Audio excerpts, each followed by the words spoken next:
कल ऑर्गेनाइजेशन का इफ्तिताह है और मॉम उसकी प्रेसिडेंट है। मुबारक हो बेटी, ये बात तुम उन्हें खुद कहना। तुम्हें सच बताना होगा नायला, ये ऐसे नहीं चल सकता, वरना एक ना एक दिन तो सच सामने आ ही जाएगा। मुस्तफा तो यकीनन तलाक दे देगा। आज शाम ऑर्गेनाइजेशन का इफ्तिताह रखा है हमने। मैं अभी एक मीटिंग के लिए निकलने वाला हूँ, बाद में शायद डिनर को भी चले जाएं। Have a nice day. आखिरकार मेरे मशहूर भाई से मुलाकात कर ली। क्या आप आज शाम उस तकरीब में जा रही हैं? बिल्कुल। क्या आप भी इनवाइटेड है वहाँ? तो आप आ रहे हैं? पता नहीं। मैं इसरार नहीं करूँगी। तुम्हारी सेल्स बाकी डीलर से बहुत ज्यादा है। ओह वाकई? तुम इस काबिल हो कि तुम्हें अवार्ड दिया जाए। राजस, मैं ठीक हूँ, फिक्र मत करो। ये क्या हो रहा है यहाँ? थू है तुम पर। तो क्या तुम मेरे पीछे इनको बहका रही हो?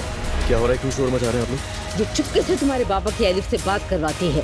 खाला बाबा की तबीयत की वजह से परेशान थी, बस उनकी आवाज सुनना चाह रही थी। इन दोनों की बात करवा दी? वो गेट वेल सून नहीं कह सकती क्या? बिल्कुल भी नहीं। तुम आखिर किस चक्कर में हो? तो हमसे इतनी नफरत क्यों है? तुम्हें तलाक चाहिए थी ना? खत्म करूंगा ये सब। तुम कहोगे कि तुम जवेरिया को नहीं ले जा सकते। जवेरिया को भी ले जाओ, सब खत्म।